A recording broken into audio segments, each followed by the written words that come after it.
Imagine being handcuffed, humiliated, and accused of a crime you didn't commit, all because of the color of your skin. Caught red-handed, the officer sneered, his words laced with hatred. You people just can't stop stealing, can you? But what he didn't know was this wasn't just any woman. This was Seraph, the wife of the state judge, and his actions were about to cost him everything. Welcome to an incredible and teachable story where every tale reveals life's toughest lessons and most shocking truths. What happens when prejudice and power collide? When justice is weaponized instead of served? Stay with me, because this is more than a story, it's a reckoning. And while you're here, don't forget to like, subscribe, and hit that notification bell. Because at an incredible and teachable story, every lesson has the power to change lives, maybe even yours. Let me tell you about Seraph. She's 45, a woman of quiet strength and unwavering grace. With every step, she carries herself with dignity, a reflection of the battles she's fought and the values she holds dear. Articulate, educated, compassionate, and impeccably dressed, Seraph is the kind of person everyone admires. Her life is one of purpose. By day, she's a beloved community volunteer, dedicating her time to feeding the hungry and mentoring troubled youth. By night, she's the devoted wife of Daniel, a well-respected state judge whose integrity has earned him admiration across the state. Seraph values equality above all else. She's lived a life of subtle resistance, enduring the quiet cutting edges of racism, but always choosing to rise above. That day, she had no idea she'd be forced to confront it head-on. Now meet Owen, Officer Owen Harper. At 40, he's a man shaped by his past, though not in the way one might hope. His exterior is rough, his words sharp, his actions laced with prejudice. Owen grew up in a broken household, his father an abusive man whose words were as violent as his fists. It's their fault we're like this, his father would snarl, gesturing toward the TV whenever a black family appeared. Owen was just a boy then, but those words burrowed deep into his young, impressionable mind. Over time, they took root and grew into a bitter tree of hatred. As an officer, Owen wears his badge as a shield, not to protect others, but to protect himself. It's his armor, his weapon. He wields it with authority, often targeting black individuals, humiliating them, making them feel small. In his mind, he's righting some imagined wrong, proving his worth, and asserting his twisted sense of superiority. And on this particular day, their worlds collided. Seraph had just finished her errands. A grocery bag in one hand, a receipt in the other, she exited a high-end store with her usual grace. Her day had been productive, her spirits light. She'd smiled at the cashier, thanked the security guard, and headed to her car, completely unaware of the eyes that were following her every move. Owen stood nearby, his gaze narrowing. Something about her calm confidence, her poise, it irritated him. To him, she didn't belong there. She didn't fit the image of someone who should shop at such an upscale store. And so, he acted. "Excuse me," he barked, loud enough for everyone in the parking lot to hear. Seraph turned confused. "Yes, officer?" she asked, her tone polite but firm. "Let's see that bag," he demanded. She blinked, momentarily taken aback, but handed over her receipt without hesitation. "Here's everything I purchased. I believe there's no issue." But to Owen, there was always an issue. He ignored the receipt entirely, tossing it aside. "Ma'am, you need to come with me," he said, stepping closer, his voice dripping with authority. Seraph's brows furrowed. "Come with you? For what reason?" "Shoplifting," he declared, as though it were a fact, not an accusation. His voice was loud, intentionally drawing attention. Heads turned. Phones were raised. "But I didn't steal anything," she replied, her tone calm but resolute. She pointed to the bag in his hand. "You can verify everything with that receipt you just discarded." Owen sneered. "I've seen this before. You people always think you can talk your way out of trouble." The words hit her like a slap. "You people." A phrase she'd heard too many times before, always meant to reduce, to belittle. But even then, Seraph refused to lower herself. "I'm asking you to check the receipt," she said, her voice unwavering. "It's all there." But Owen had already made up his mind. He grabbed her arm, ignoring her protests, and slapped handcuffs on her wrists. The metal was cold, biting against her skin. "Caught red-handed," he said smugly, as though he'd uncovered some grand conspiracy. "I'll teach you a lesson you won't forget." The crowd around them murmured. Some watched in shock. Others muttered in agreement with Owen, their own biases on full display, and a few pulled out their phones, recording every moment, sensing that this was more than just an arrest. Seraph didn't resist. She stood tall, even as humiliation washed over her. She knew who she was. She knew the truth. And she knew this moment wasn't just about her. It was about something much larger. But Owen didn't see that. He didn't see her. All he saw was the narrative he'd been conditioned to believe. And that belief would soon come crashing down. News of Seraph's arrest traveled faster than anyone could have predicted. By the time Daniel, her husband, heard about it, the wheels of justice were already turning, but not in the way they should have. Daniel was at the courthouse, presiding over a high-profile case when the news reached him. At first, he thought it must be a mistake. Seraph? Arrested for shoplifting? The very idea was laughable. But when his assistant handed him a phone showing the footage of her handcuffed in the parking lot, something inside him snapped. "Clear my schedule," he said, his voice cold and sharp. He didn't wait for a response. He was already out the door, his robes billowing behind him. Daniel was more than a judge that day. He was a husband, a man who had always believed in the system he served. But now that system had turned against the person he cherished most. If this can happen to Seraph, he told a colleague as he stormed past, who else is being silenced by the system? Who else is suffering because of this unchecked prejudice? Meanwhile, outside the courthouse, the footage of Owen's actions was lighting a fire across the community. The videos uploaded by bystanders showed Seraph standing tall, her dignity unbroken even as Owen humiliated her. The captions varied, but the outrage was unanimous. "This is why we march." One tweet read, "When will enough be enough?" asked another. By nightfall, the streets were filled with people. Protesters held signs that read, "Justice for Seraph," and "End racial profiling now." Voices rang out in chants demanding accountability, unity, and change. Owen, however, remained unfazed. As news of the protests reached him, he scoffed. "This is exactly why they're always causing trouble," he muttered to a colleague, shaking his head. "She brought this on herself." But his superiors couldn't ignore the backlash. The precinct was under fire from the public and the media. To save face, they announced Owen's temporary suspension pending an internal investigation. For Owen, this was nothing more than an inconvenience. He saw himself as the victim, punished for doing his job. In his mind, Seraph was the real problem, a troublemaker stirring up chaos where there should have been none. While Owen stewed in his delusions, Seraph sat quietly in her home, reflecting on the events that had unfolded. Anger coursed through her veins, but she was no stranger to it.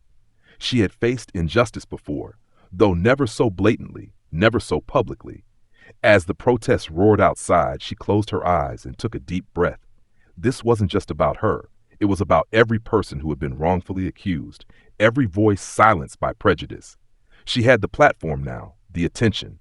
The question was, how would she use it? Daniel, meanwhile, was working tirelessly. As a judge, he knew the legal system inside and out. He knew how to build a case, how to gather evidence, and how to demand accountability. But this wasn't just a professional battle, it was personal. "I won't let this go," he vowed, his hands gripping the edge of his desk. Not for Seraph, not for anyone. Behind the scenes, the investigation into Owen's actions began. Complaints against him surfaced, stories of other black individuals he had targeted, humiliated, and wrongfully accused. The evidence was piling up and it painted a damning picture. But Owen remained defiant. "They're just trying to ruin me," he told himself. "I won't let them." And yet deep down, a small, nagging voice whispered to him, a voice he hadn't heard in years. It wasn't guilt, not yet, but it was something close. Doubt, a flicker of recognition that maybe, just maybe, he wasn't the hero in this story after all. Seraph, however, wasn't waiting for him to change. She was preparing for the fight ahead, not with anger, but with purpose. For her, this was more than a chance to clear her name. It was a chance to demand justice for everyone who had suffered as she had. And so, as the protests grew louder, the investigation dug deeper, and the tension reached a boiling point, one thing became clear. This was no longer just about Seraph and Owen. This was about something much larger, something that could no longer be ignored. Behind every action, there is a story, one often buried deep beneath the surface. As protests raged and investigations continued, the layers of Owen's past began to unfold. revealing the cracks in his hardened exterior. Owen didn't always believe the things he believed now. Once he was just a boy, vulnerable and eager to please. But his childhood home was no sanctuary. His father was a towering figure, loud and cruel, with a voice that seemed to shake the very walls. Dinner conversations weren't about dreams or family plans. They were lessons in hate. "You see them out there, boy," his father would say, gesturing angrily toward the window, "taking what should be ours. You think life's hard now? It's because of them." As a child, Owen didn't understand. All he knew was that agreeing with his father was safer than questioning him. But the lessons didn't stop at the dinner table. At school, Owen was small for his age, a natural target for bullies. He was shoved into lockers, called names, and laughed at when he cried. His father's advice was simple: you want to stop being weak? You fight back. Show them you're stronger, better. And so Owen fought, not with his fists, but with a growing bitterness. He found power in his father's ideology, a twisted justification for his pain. Years later, when Owen became a cop, the badge became more than just a symbol of authority. It became his shield. Every arrest, every confrontation was another chance to prove his strength, to silence the echoes of his childhood humiliation. But his strength wasn't real. It was built on the fragile foundation of prejudice and pain. Now, as the investigation loomed over him, the very beliefs that had defined his life were being questioned.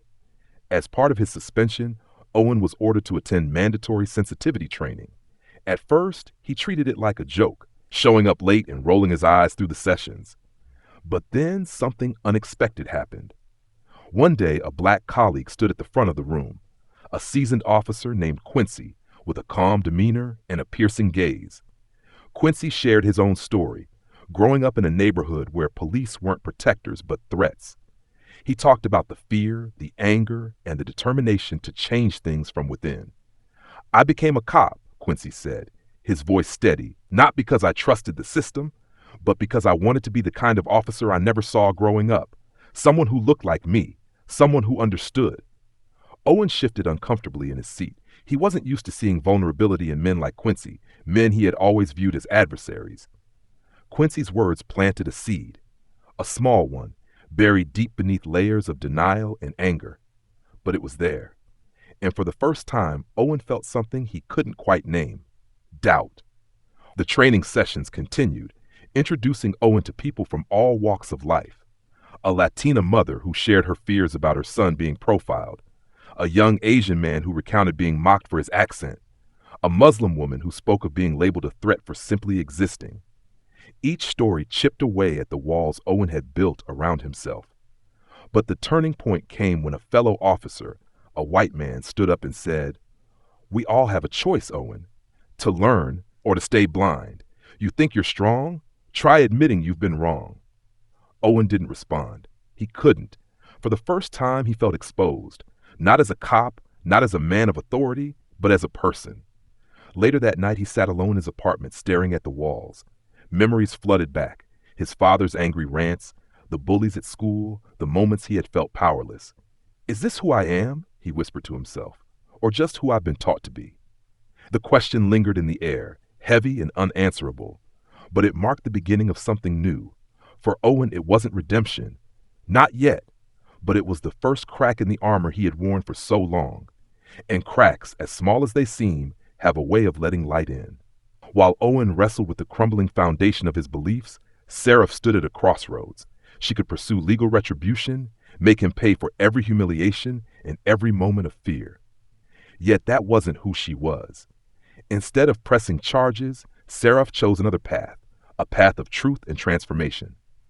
She began speaking at public forums, her voice steady and full of conviction. Crowds gathered to hear her story, drawn by her courage and grace. Her words weren't just about her experience.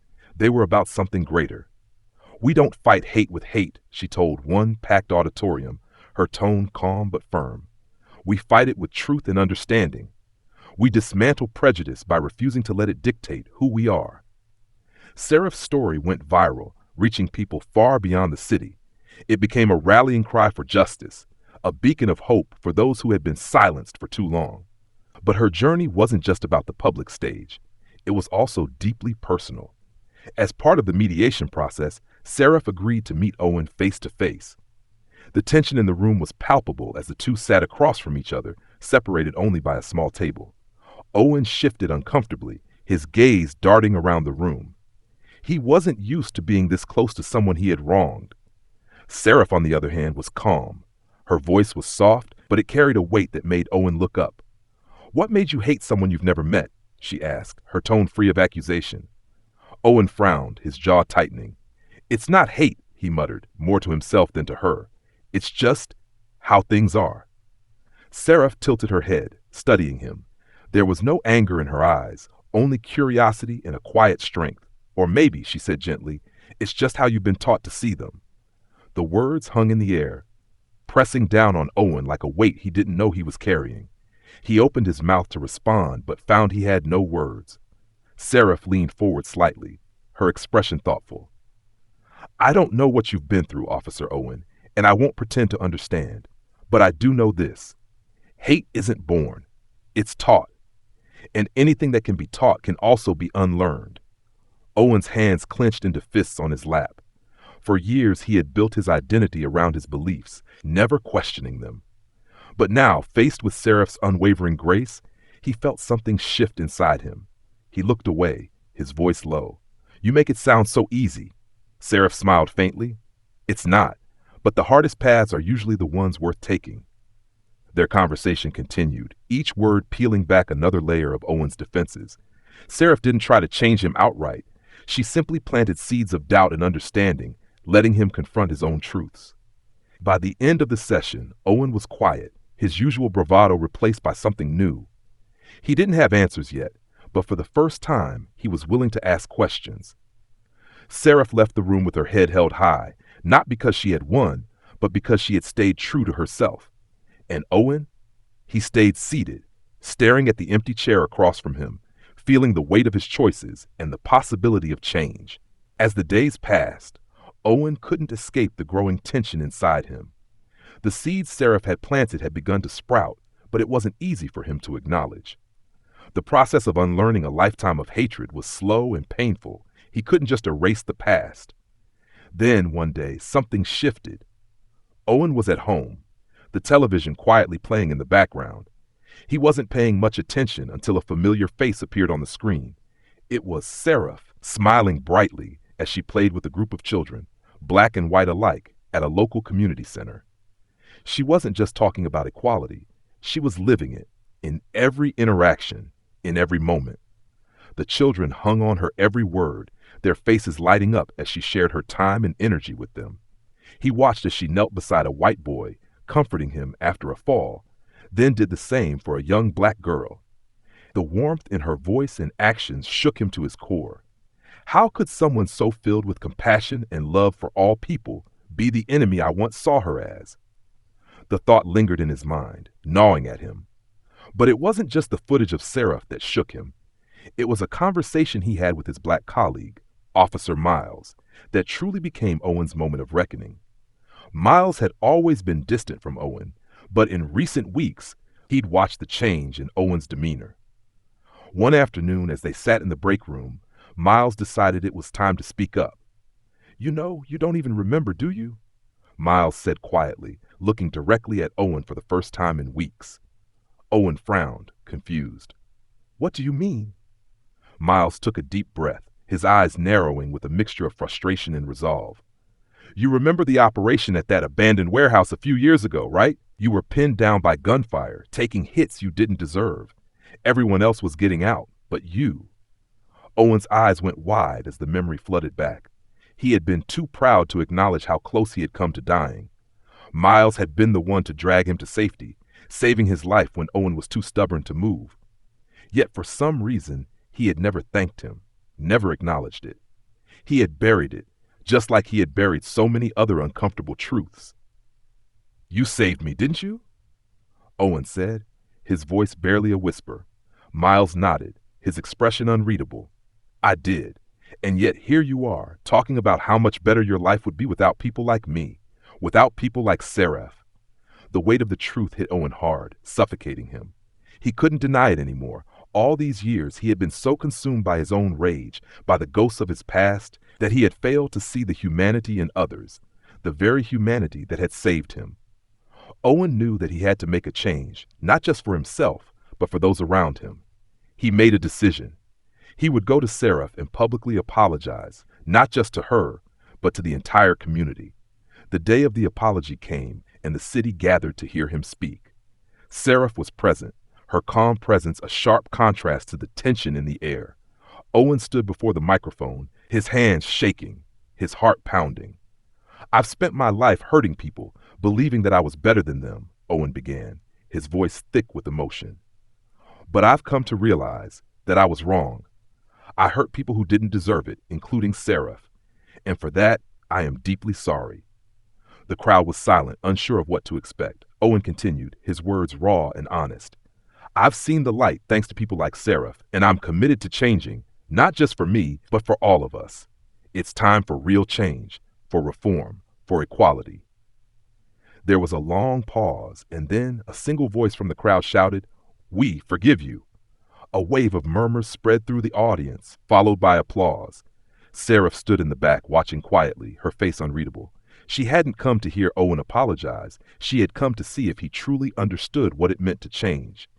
As Owen walked off the stage, he realized that this was only the beginning. Change wouldn't happen overnight, but it had to start somewhere, and it was starting now, with him.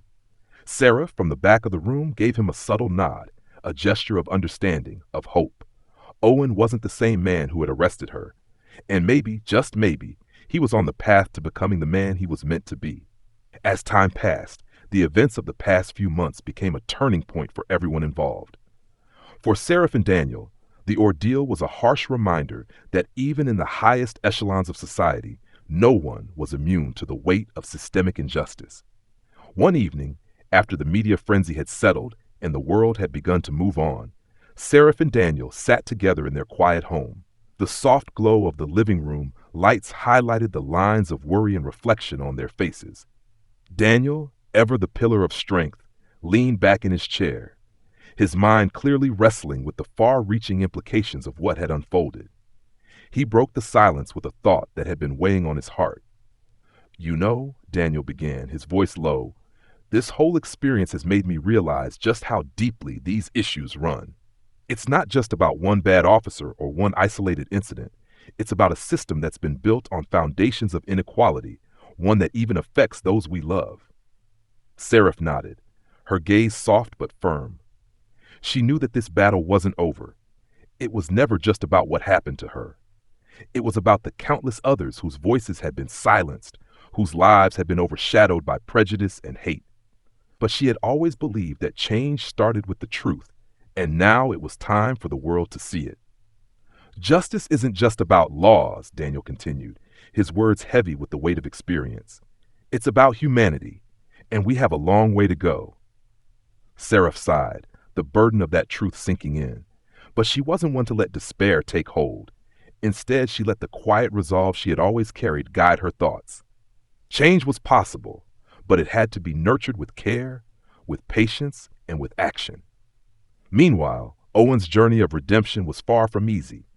The first few weeks after his public apology were a blur of media coverage and whispers behind his back. But he stood firm in his commitment to change.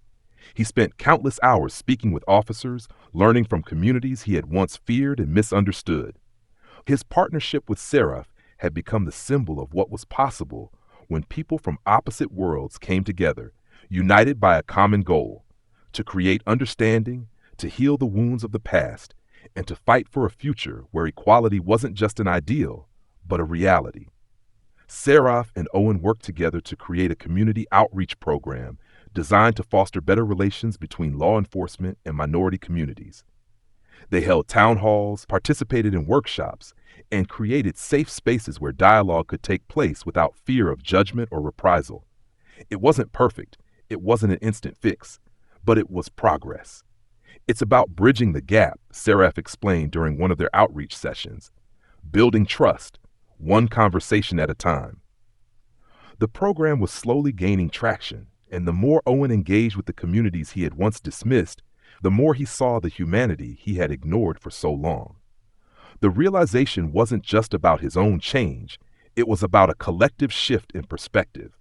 The change had to come from both sides, not just from those who had been wronged, but from those who had perpetuated the injustice. One day, as Owen stood in front of a small group of young adults in the community, he realized that, though his journey had been difficult, it was leading him to a place of healing for himself and for those he had hurt. "I used to think my badge made me superior," Owen said, his voice steady but filled with humility. "But now I understand that real strength comes from understanding others, knowing that we are all human, with our own struggles, our own histories, and our own potential to change." The crowd was silent for a moment before a young man in the front row spoke up. "I think we can all learn something from that." Owen nodded, a small but genuine smile forming on his face. "We're all in this together." In the end, it wasn't the badge or the title that defined who Owen had become. It was his willingness to confront the past, to embrace discomfort, and to fight for a future that was rooted in love, equality, and understanding. And as for Seraph and Daniel, they knew that their work was far from over. They would continue to fight for justice, not just through the courts, but through every small action, every conversation, and every person they inspired along the way. Daniel's voice echoed in their hearts as they reflected on everything that had transpired. "This isn't just about what we do for others," he said. "It's about what we're willing to do for ourselves. We have to be the change we want to see in the world." And that, dear listener, is the real lesson here. True change begins not with laws, but with people willing to challenge their own beliefs, to stand up for what's right, and to never stop fighting for a better, more just world. So as you reflect on this story, ask yourself, what can you do to make the world a more compassionate place? Because it's not too late for any of us to change, and together we can create a future built on love and equality for all. If you're inspired by Seraph and Owen's story, take a moment to like, share, and subscribe to An Incredible and Teachable Story for more powerful narratives that remind us of the strength within us all. What do you think of this story? Let us know your thoughts in the comments below. Together, we can inspire change. As the sun set over the community park, the air was filled with a sense of hope. Seraph and Owen stood together, their hands clasped in a firm handshake. It wasn't just a gesture of reconciliation. It was a symbol of everything they had fought for: unity, understanding, and the promise of a better tomorrow. Around them, children of different races played together, their laughter ringing out as they chased one another across the green fields. The sight was simple, yet powerful, proof that change was possible and that the future could be built on a foundation of love, not hate.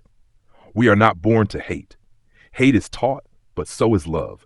And as long as we choose love, there is hope for unity. What do you think of this powerful story? Share your thoughts in the comments. And don't forget to like, subscribe, and hit the bell for more inspiring stories from An Incredible and Teachable Story. Because every story we tell has the power to ignite change, to inspire, and to remind us all of the strength within us to make the world a better place.